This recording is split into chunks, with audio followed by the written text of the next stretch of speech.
Queridos, o grande desafio do ministério e também o grande problema do ministério é a pregação.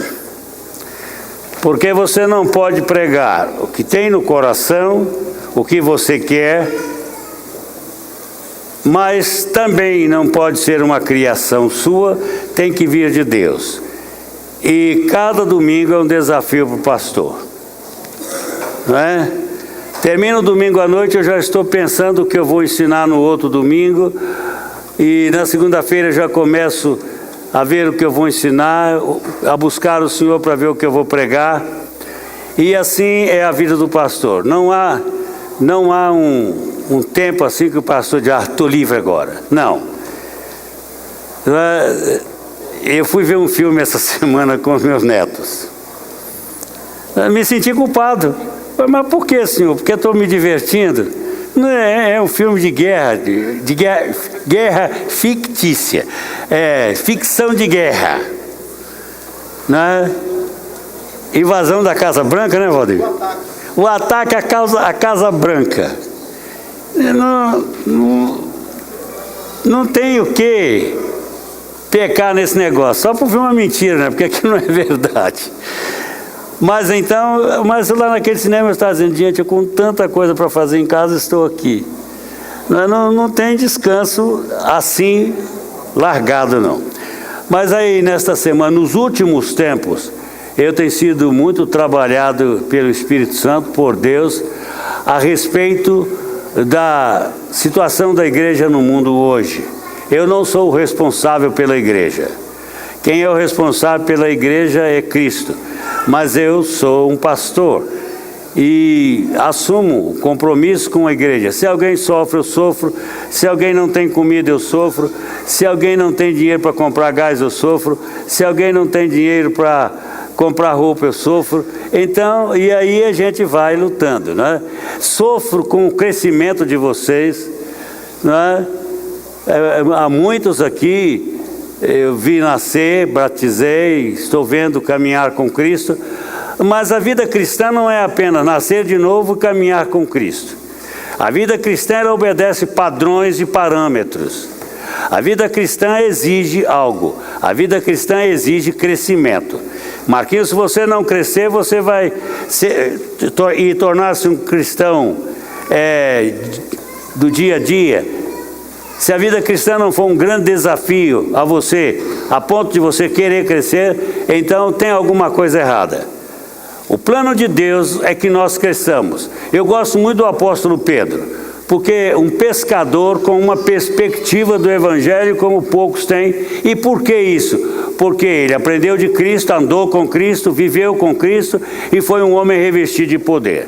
Então ele teve uma visão da vida da igreja como poucos têm, tanto da vivência na igreja, do procedimento da igreja, da perspectiva de vida na igreja, como deve acontecer a vida cristã. A vida cristã, ela exige crescimento. Se você não cresce, morre, fica medíocre. E cristão não é chamado para ser medíocre.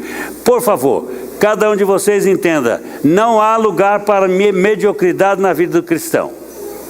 O cristão pode ser simples, mas ele não pode ser medíocre. Há uma diferença entre simplicidade e mediocridade. O cristão é simples, mas não pode ser medíocre, porque se for medíocre, ele morre. Então, irmãos, a Bíblia não nos dá um momento no qual nós temos que parar de crescer. Só podemos parar de crescer aqui na terra quando estivermos diante de Deus. Mas lá na Cidade Santa, ou onde quer que estivermos com Deus, nós vamos ter uma vida tremendamente significativa e de crescimento também. Na eternidade há lugar para crescimento infinito. Aqui na terra nós temos que crescer até a estatura do varão perfeito. E quando é que você vai atingir? Quando é que atingimos a estatura do varão perfeito? Nunca. Porque o nosso varão perfeito é perfeito mesmo. É perfeito em absoluto. E ele é a nossa medida. Temos que andar como ele andou, viver como ele viveu, falar como ele falou, atuar como ele atuou, amar como ele amou, e não há limites para estas coisas. O amor não tem limite. Quanto você ama a sua esposa, Daniel? Sabe, Daniel? Não é esse Daniel, é esse daqui. Eu tenho um Daniel aqui, outro um de lá e outro de cá. Quanto você tem que amar? Até que ponto? A ponto de morrer por ela. Hein? Hein, Zé Carlos? Já pensou isso? Morrer pela Elisângela? É, pastor. Isso é meio sério, não é, Romildo? Mas é a medida do amor. Não é? Às vezes eu estou lá em casa e eu já sei das minhas obrigações direitinho, hein? Já aprendi todas as minhas obrigações. E eu sei que eu tenho que fazer aquilo. Aí eu vou lá para a pia. Começo a lavar prato. Lavar panela. E eu sou craque nisso, hein? E é rápido, né, Neuza? Sou um lavador rápido. Com 3 tempos. Olha, deixo tudo limpinho já, som. Fogão limpo, cozinha limpa, tudo arrumadinho. Aleluia. Eu fico pensando, mas por que eu estou fazendo isso? Hein, Romildo? Por que você vai para aquelas panelas lá cozinhar? Não é questão, pastor, porque eu morro de fome? Não. Mas não é questão de amor. Aí, Romildo, eu tenho uma vantagem sobre você. É que eu, para não cozinhar, eu não aprendi a cozinhar. Aí você bancou o bobo, aprendeu aí. Tá.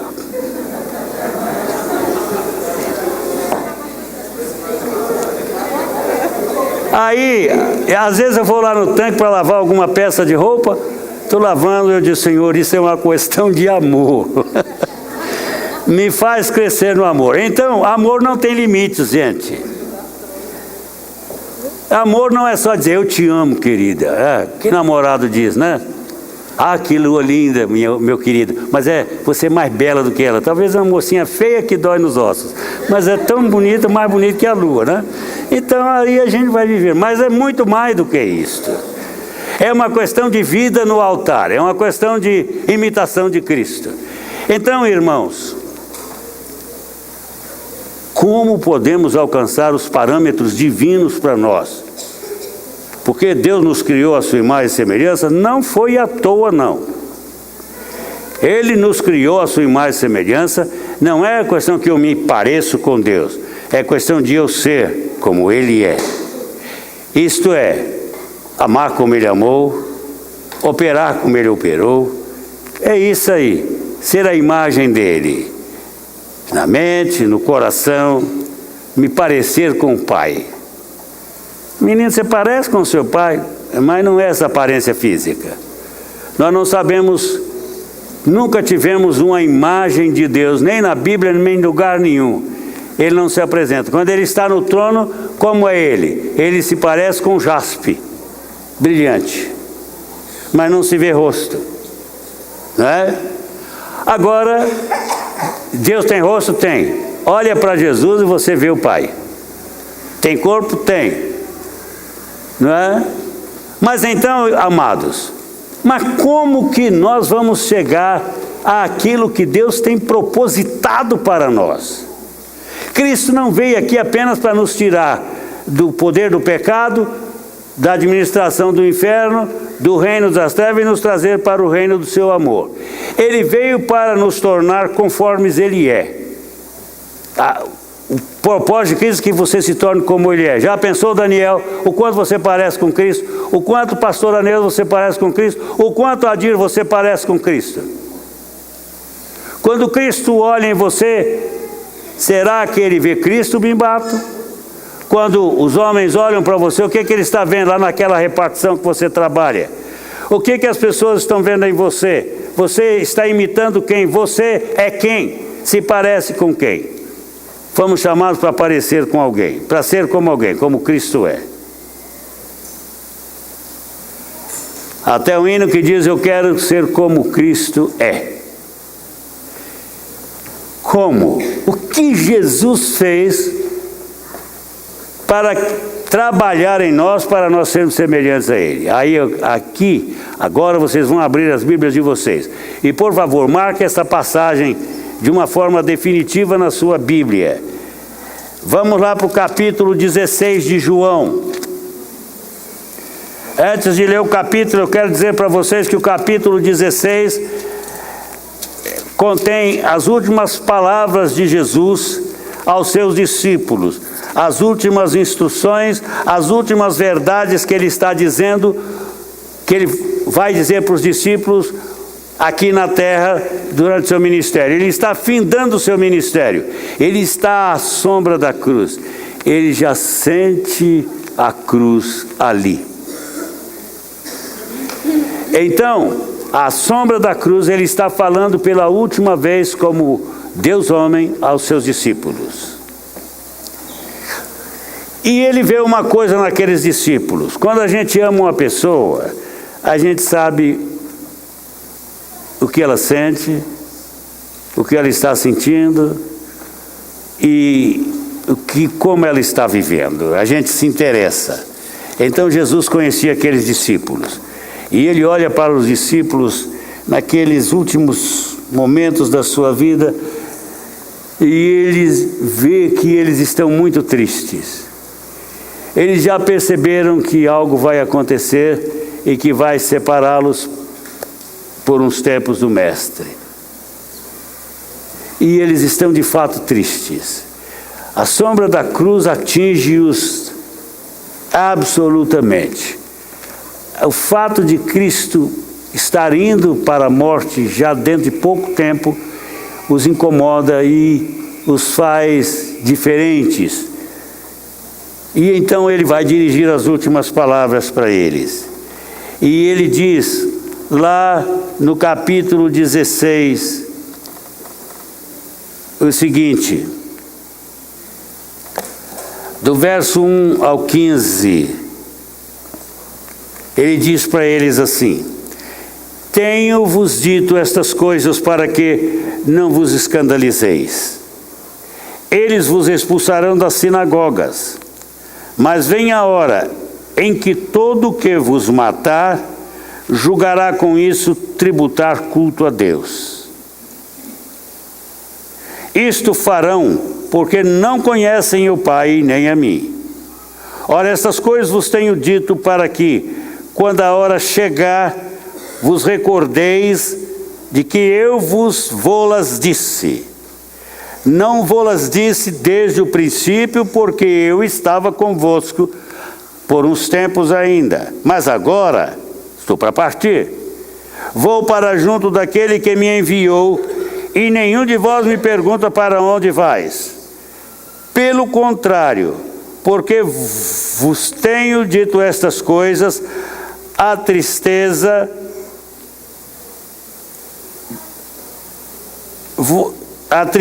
encheu o vosso coração. Mas eu vos digo a verdade, convém-vos que eu vá.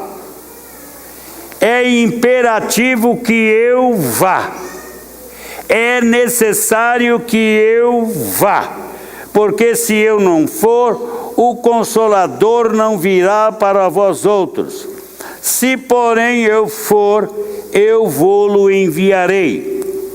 Quando ele vier, convencerá o mundo do pecado, da justiça, do juízo. Do pecado, porque não creem em mim. Da justiça, porque vou para o Pai, e não me vereis mais. Do juízo, porque o príncipe, isto é, deste mundo, isto é, Satanás, já está julgado. Não resta mais nada, ele já está julgado.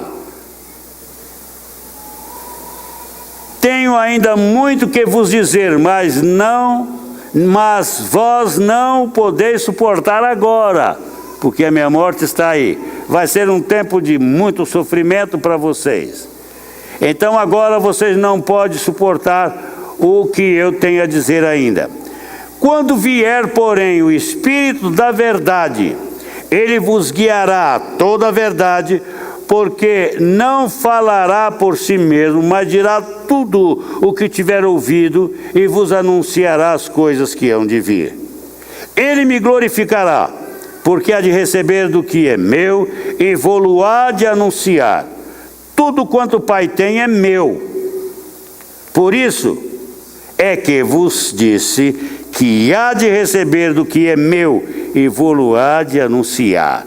O Espírito vai receber do que é meu e vou-lo há de anunciar, e ele vai me glorificar, e ele vai dirigir-vos à verdade. Amém? Vamos orar? Senhor, agora nestes poucos minutos que temos, usa-me, Senhor, e dirige-me, e toca no coração dos meus irmãos, cada um aqui, que seja tocado pelo poder do Espírito Santo, em nome de Jesus. Amém. Amém, queridos? Queridos, hoje eu quero falar para vocês sobre a essencialidade de termos uma visão clara e biblicamente consistente da pessoa e obra do Espírito Santo em relação à vida e obra, à nossa vida e obra. Isso é importante. Por quê? Porque o Espírito Santo é o responsável por nós. Ele é o lugar-tenente de Jesus. É Ele o continuador da obra da cruz. Porque a obra da cruz não parou ali. Ela continua. A obra da cruz tem uma consumação final. A obra da cruz tem que ser aplicada às nossas vidas. Eu sempre disse a essa igreja que o importante é entendermos que a obra da cruz tem um aspecto objetivo e um aspecto subjetivo. O aspecto objetivo é o aspecto ligado a Jesus na sua morte. Ele foi visto morto na cruz. Ele foi crucificado e os homens testificaram da crucificação do Filho de Deus. Este é o fato objetivo, foi um fato na história. E a história diz que houve alguém que morreu na cruz chamado Jesus de Nazaré, filho de Maria e de José. A história fala disso. A história coloca Jesus com pares, juntamente com ele, como Pilatos, como outros governantes. Ele os coloca em paralelo com Jesus na história. Ele é uma pessoa da história. Mas essa história, ela tem que ser internalizada. Para que sejamos salvos, Jesus tem que sair da objetividade e entrar dentro de nós. Ser colocado dentro de nós. Esse é o aspecto objetivo. Ele entra, ele é colocado dentro de nós. E quem é o autor desta obra de colocação de Cristo em nosso coração? É o Espírito Santo. Ele vem quando a palavra é anunciada, pregada com poder. Ele vem e convence o pecador de três coisas. De quê? Do pecado, da justiça e do juízo. Esse é o trabalho do Espírito Santo. Então, para a cruz se tornar uma realidade dentro de nós, precisamos da obra do Espírito Santo. Por isso mesmo, o grande teólogo dos batistas, Langston, disse, teólogo sistemático, disse que nós, os crentes, precisamos tanto da obra do Espírito Santo em nós, para a nossa vivência dinâmica, poderosa, significativa, como o não crente precisa da obra de Jesus na cruz. Então o Espírito Santo é essencial para nós. Desde a cruz nos redime, mas o Espírito Santo mantém-nos na direção de Deus. É Ele o responsável por glorificar Cristo na nossa vida. É Ele o responsável por manter-nos caminhando com Jesus e vivendo de forma que Jesus seja glorificado.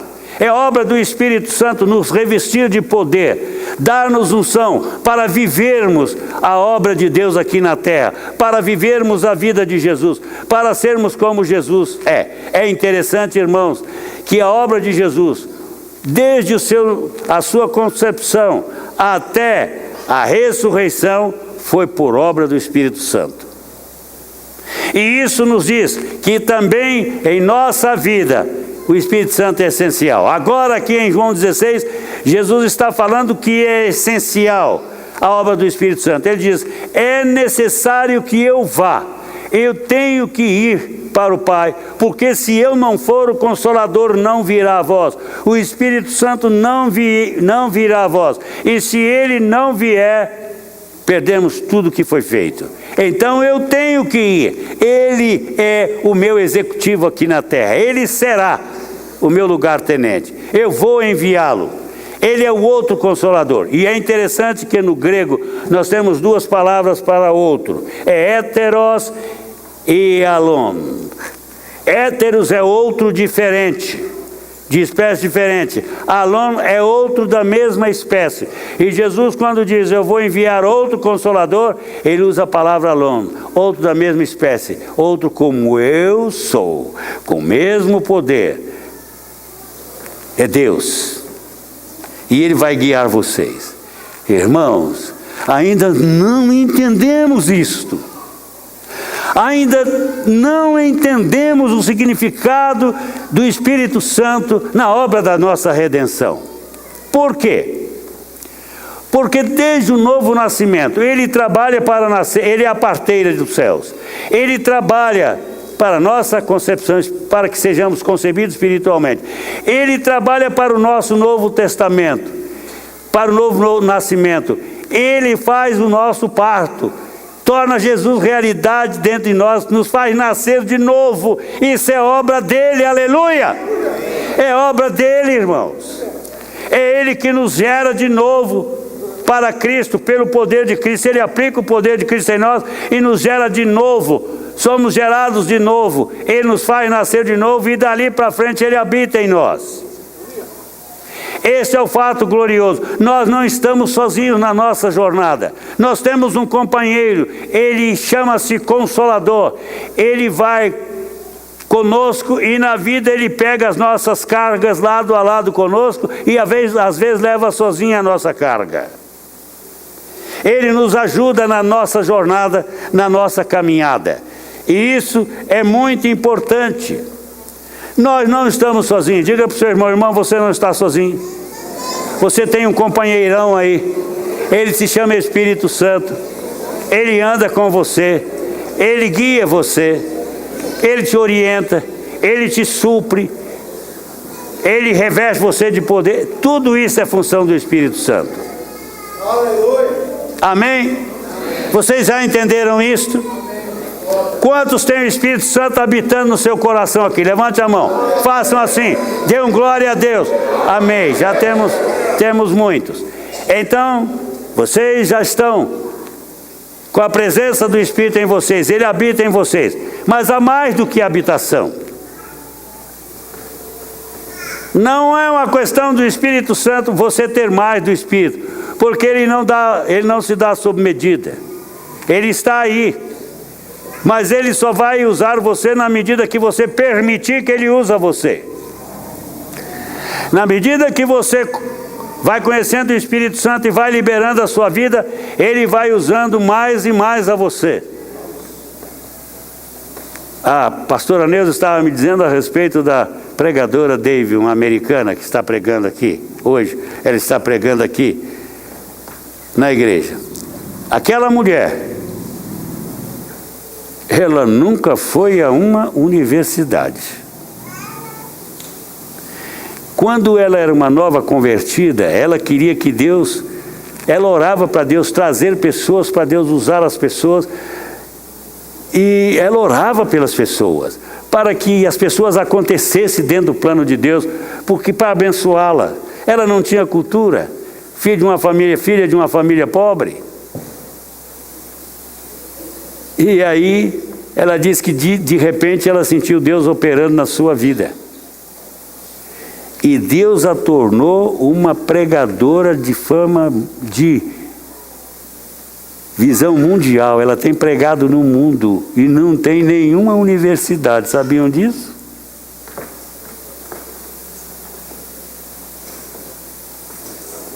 Deus, o Espírito Santo, a capacitou, irmão. Aleluia! Isso significa o que para vocês? Hein? Vamos ver lá.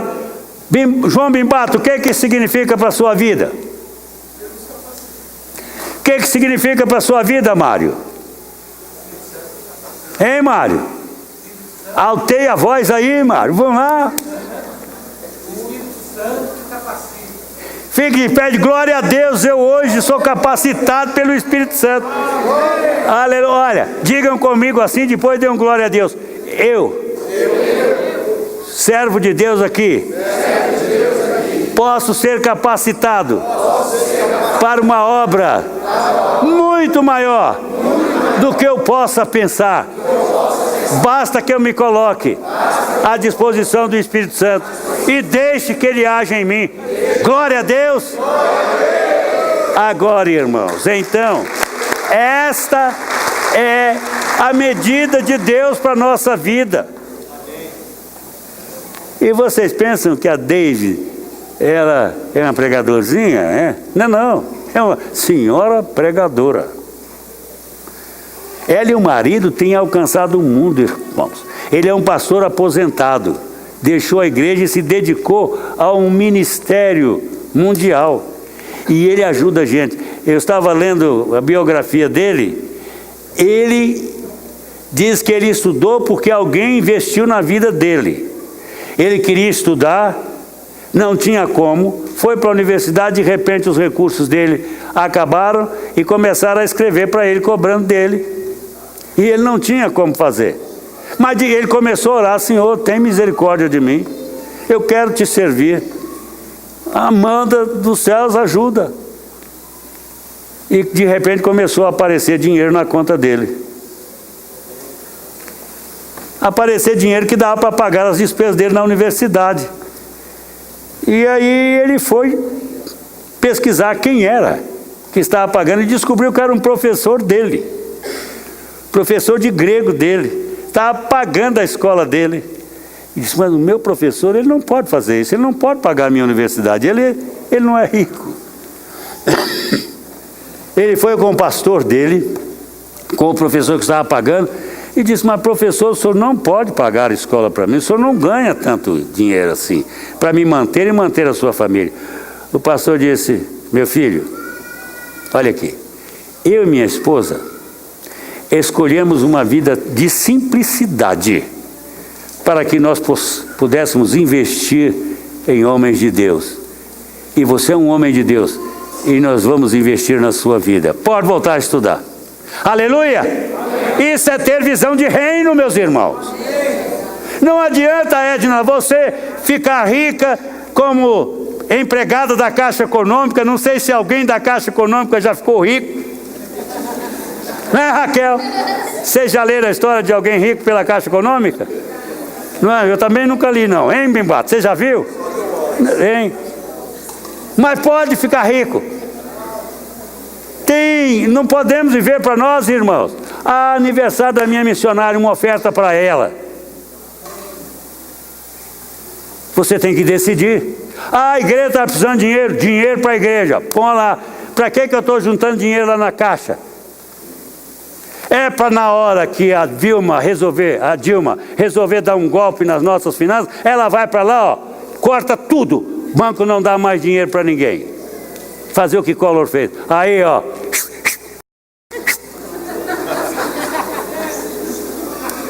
Bimbato, de repente, vê a continha dele com muito dinheiro zerada. O Zé Vilaça vai lá, continha zerada. E o que eu fiz? Aí a gente vai falar: o que eu fiz? Agora o presidente vai ficar com o meu dinheiro.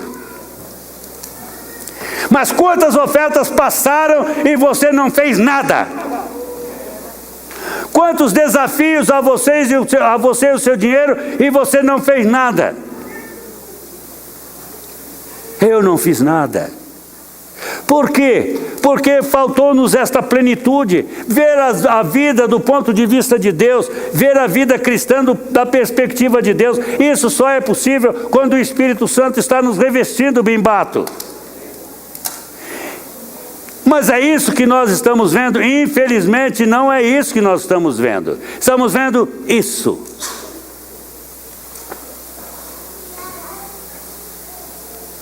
Irmãos, quantos mil habitantes tem esta cidade? Quem sabe?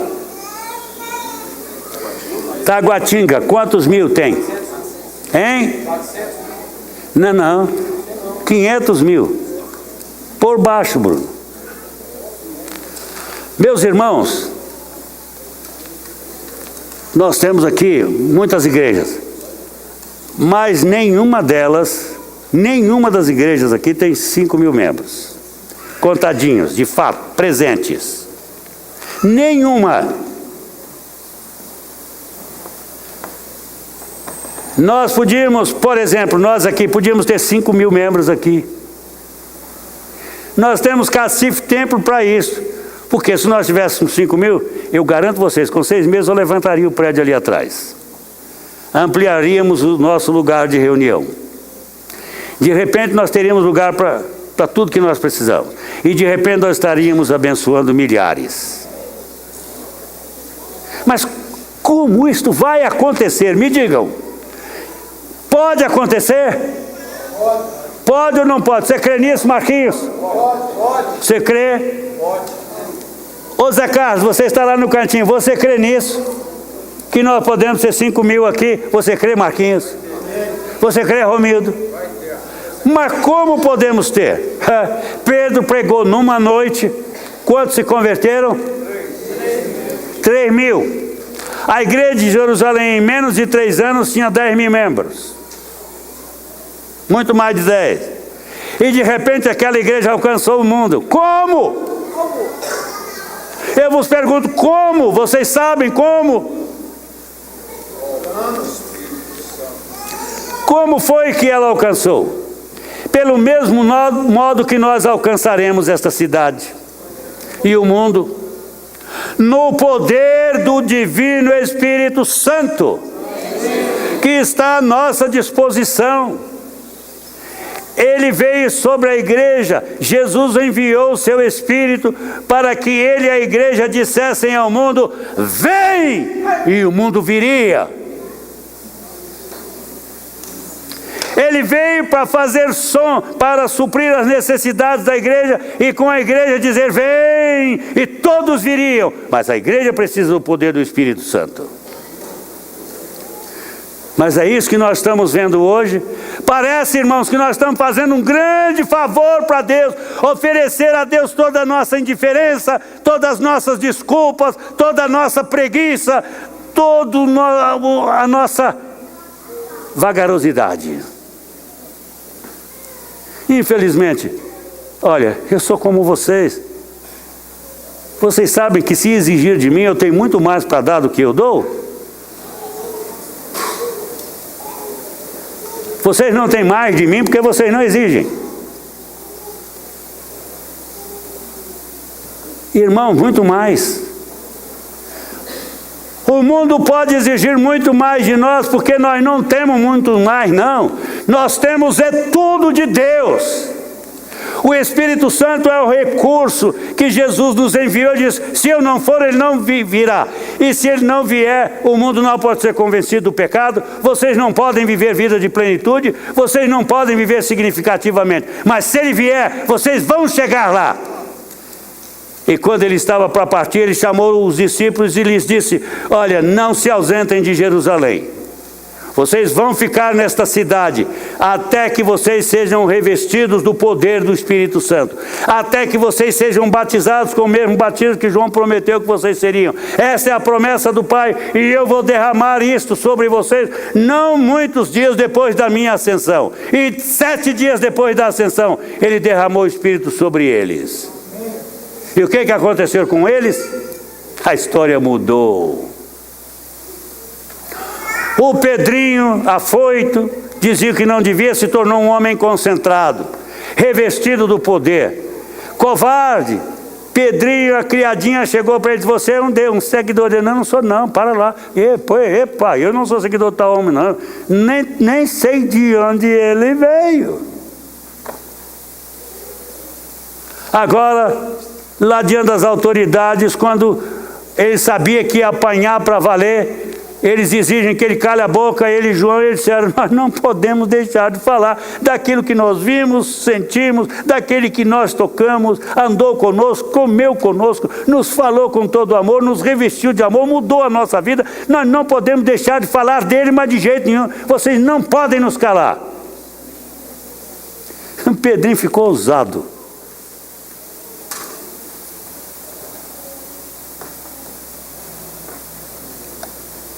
É isso aí, gente. Mas o que nós estamos fazendo? O que está acontecendo com a igreja hoje? Não é com esta igreja, é com a igreja de um modo geral. Vocês pensam, eu estou muito mais preocupado do que vocês possam imaginar. Eu agora estou orando para a igreja me mostrar o que está atrapalhando a igreja. Se for eu saio. Mas se for o diabo, ele vai sair também. Seja o que for. Aleluia. Se for a nossa vida, se Deus me revelar que é a sua vida, eu vou falar com você amorosamente. Mas, irmãos, o fato é que nós estamos vivendo uma pressão do tempo no qual nós vivemos. É a pressão daquilo que é mais urgente. E o mais urgente para a igreja hoje é aprender a viver na plenitude do Espírito Santo. Amém. Lutero, eu amo você. Estou orando por você, Lutero. Quero orar com você. Mas, Lutero, você está há quantos anos na igreja? 50? 40? 40? Hein? 64. 64 anos. Jesus de Nazaré. Agora, Lutero, pergunta a você. Você não acha que Deus tem muito para você fazer ainda? O que falta? Então agora, Lutero, vamos fazer uma coisa? Vamos pôr a vida na ordem de Deus. E você vai ver que Ele vai fazer um milagre na sua vida. E você vai fazer a obra dele. Porque o que Ele quer é que nós deixemos que Deus trabalhe em nós. Nós precisamos, gente, urgentemente, de um tempo de arrependimento, de um tempo de confissão, de um tempo de quebrantamento, de um tempo no qual nós vamos voltar para a Bíblia e ver o que a Bíblia está dizendo a nós. Vocês já viram que texto mais precioso do que esse sobre o Espírito Santo? Jesus dizendo: é preciso que eu envie o Espírito Santo sobre vocês. Eu tenho esta necessidade de enviar o Espírito Santo sobre vocês, porque Ele é a resposta minha para vocês. Mas o quanto você conhece do Espírito?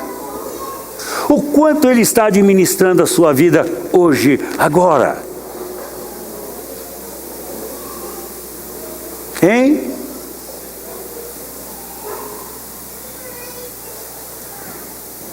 Eu vou dizer para vocês uma coisa. Quando o Espírito de Deus move o coração de um homem, nada o detém. Vocês sabiam que Neemias é um modelo do Espírito Santo, não sabiam? É um dos modelos bíblicos do Espírito Santo. Mas Neemias não é um modelo, ele é um homem cheio do Espírito. Ele é um homem tão movido por Deus, pelos os propósitos de Deus, que ele estava no reinado do rei Artaxerxes, trabalhando, e estava centrado na sua cidade. Ele estava preocupado com Jerusalém, lá vivendo na miséria. E um dia chegou um irmão seu, o Ananias, chegou lá de Jerusalém, e ele disse: como é que está a terra? Ele disse: está muito mal, mais pobre do que você pensa, não tem nada. Olha, os muros caídos, as portas queimadas, o templo está um bagaço, não tem nada de pé. O povo que está lá está vivendo na miséria. O que Neemias fez, hein, gente?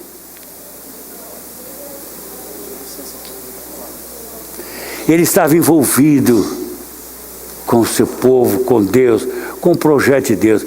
Ele chorou diante de Deus. Confessou os seus pecados. Fez confissão, se arrependeu-se pelo seu povo. E aí, o que ele fez? Ele orou, pedindo que Deus desse graça a ele, diante do rei, para que o rei permitisse que ele fosse à terra, para fazer algo. Ele sentiu que ele seria instrumento de Deus naquela hora. E o rei amava muito ao Neemias, e ele era o copeiro do rei. O rei nunca tinha visto Neemias triste. Pela primeira vez, Neemias não era o mesmo. Faltava algo. A alegria de Neemias tinha se ido, por força da condição do seu povo. Aí o rei diz: vem cá, Neemias, não estou gostando da coisa não. Você nunca foi assim, o que você está vendo? Ele disse: rei, como é que eu vou me alegrar se a cidade do meu povo está queimada, as suas portas queimadas, o seu povo na pobreza, seus muros caídos, o seu templo destruído? Como é, Senhor, que eu posso estar alegre se a cidade onde é sepultado os meus pais está em ruína? A cidade do amor, do nosso amor, como é que vai ser? Ele diz: o que é preciso, Neemias? Preciso de recursos. E precisa de ir lá. Ele disse: então vá, e eu lhe dou os recursos. Achou graça. O homem cheio do Espírito, ele acha graça, gente.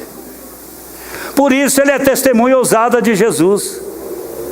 Quem é que não quer um homem de autoridade, uma mulher de autoridade, falando disso a respeito das grandezas de Deus, num mundo chafurdado no pecado, na decepção, na desilusão como o nosso mundo? Nada é seguro mais na terra, meus irmãos. Nós não temos nenhuma segurança. A gente pensa que morar empoleirado uns sobre os outros dá segurança, muito pouquinha, porque a hora que o ladrão quer, ele chega lá, mete o revólver no porteiro e vai lá em cima. Esse é o nosso mundo. Não há impedimento a não ser aquele que vem do alto. Mas Neemias foi, e ele abençoou o povo. É isso que o Espírito Santo quer fazer, abençoar-nos. O Espírito quer lugar em nós, quer ter espaço em nós para que ele possa fazer a obra de Deus se mover na terra. Mas, por favor, se você quer isso, não comece a justificar a sua posição, não. Eu pergunto a você: quem é o dono da sua vida? Quem é de Deus aqui, levante a mão. Muito bem. Se Deus é o dono da sua vida, significa que Ele é o dono de quê? De tudo. Dos seus dons, dos seus talentos, do seu tempo. Mas eu pergunto: o que você está fazendo do seu tempo? Você acha que Deus lhe daria? Tem sonhado para você um trabalho que não permite que você cuide mais da sua esposa, que você não cuide dos seus filhos, que você não dê apoio à sua família, que você não tenha prazo de descansar? Será que Deus quer um tipo de trabalho desse para você? Ou você escolheu fugir da realidade daquilo que Deus tem para você e arrumou um monte de desculpas para não fazer o que Deus quer que você faça?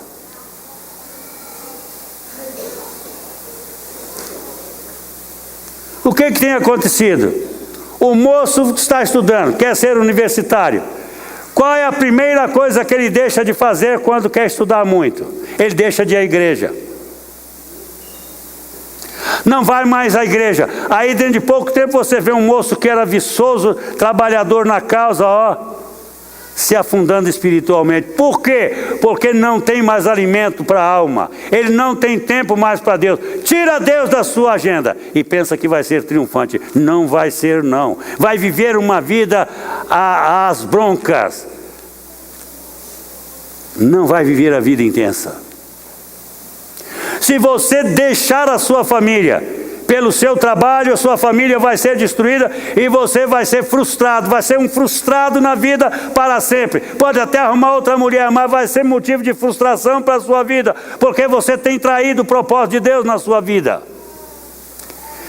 Se você está arrumando desculpa para manter um casamento mais ou menos, você está errado. Você está fora do plano de Deus. Se você está aceitando que Satanás administre a sua vida através do seu modelo de vida, você não vai ser triunfante, nem na sua família, nem no seu trabalho, nem nas suas empresas, em lugar nenhum. Você vai ser um homem pela metade, e metade nunca se contou.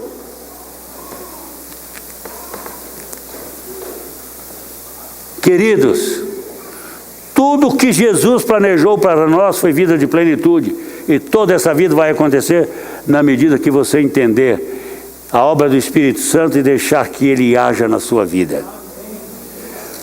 No momento que você decidir que a plenitude do Espírito Santo, o batismo do Espírito Santo, o poder do Espírito Santo, é tudo que vai fazer a sua vida acontecer, você para e vai viver esta realidade.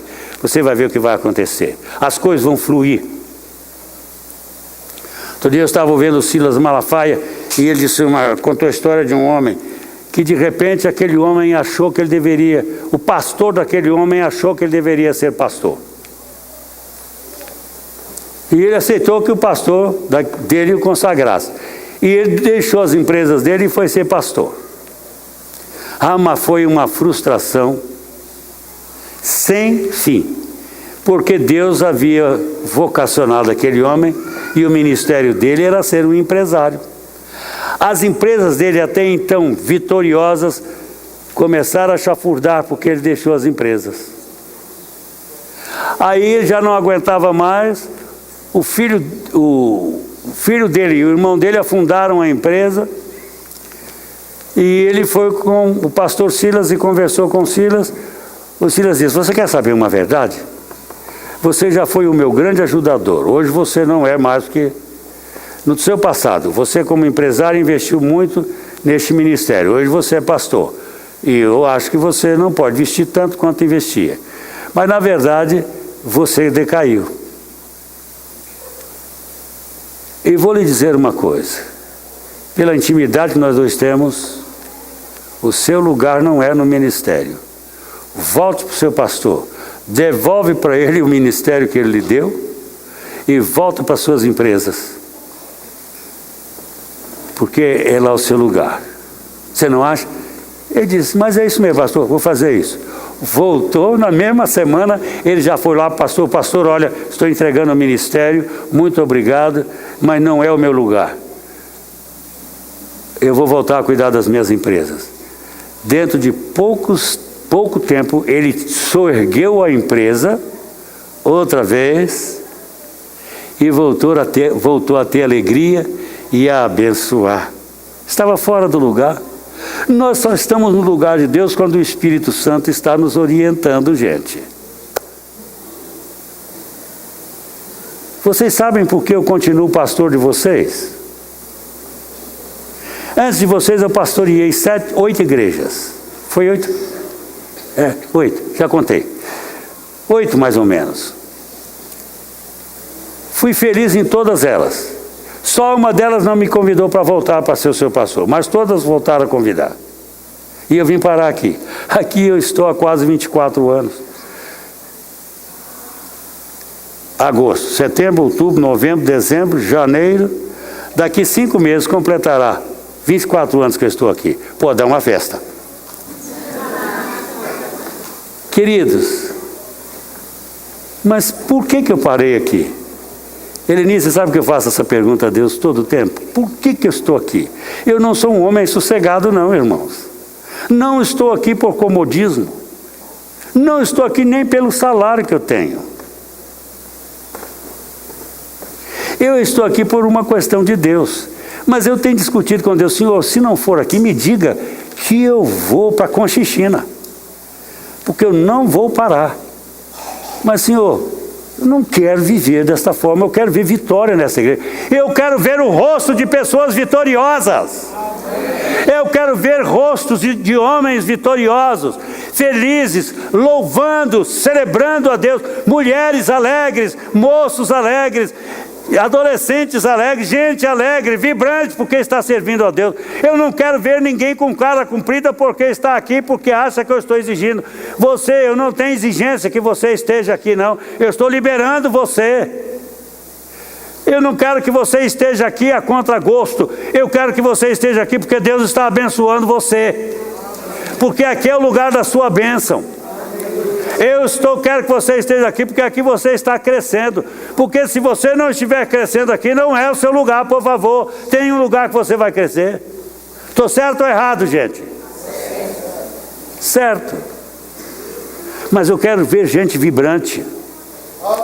Quero ver gente fazendo a obra vibrante. Pastor, eu tenho que trazer uma oferta para o missionário. Estou aqui.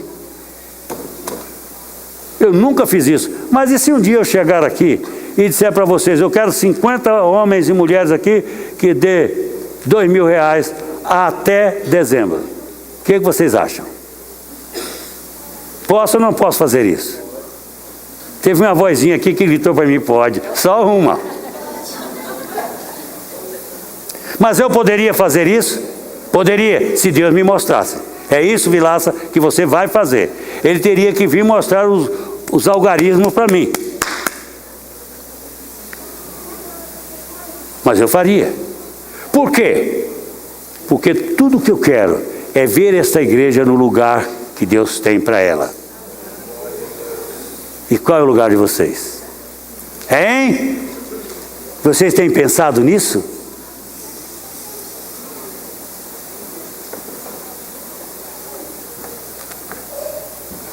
Uma igreja verdadeira é conhecida no mundo inteiro. Então nós precisamos alcançar o mundo, para que o mundo ouça de nós. Vocês querem isto? Quantos querem isto? Uma igreja que alcance o mundo, que alcance uma cidade. Quantos querem isso? Levante a mão. Agora, muito bem.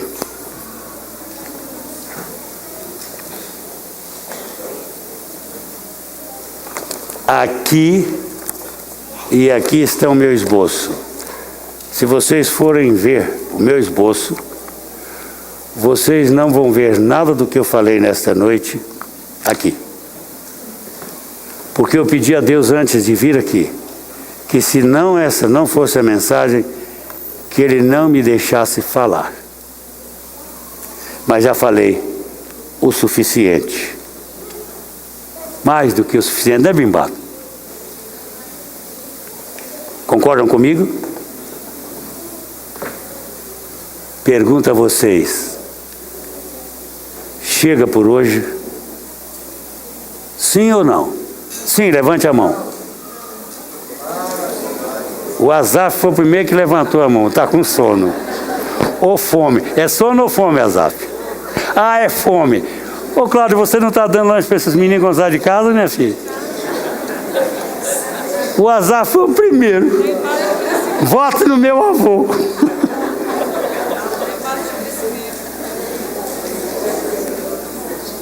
Mas, queridos, entenderam bem o recado de Deus? Quantos entenderam o recado de Deus? Agora, não vou pedir para vocês virem à frente, porque todos vocês virão. Eu tenho certeza disso. Aleluia? Mas eu quero que vocês comecem a pensar, porque o próximo domingo que eu pregar aqui outra vez, vou pregar sobre o assunto. E vou pregar sobre ele até que vocês estejam por aqui assim. Certo? Vocês querem conhecer a pessoa do Espírito Santo? Amém. Quantos querem? Aleluia. Pois vocês vão conhecer. Está bem? Estão felizes? Fique de pé.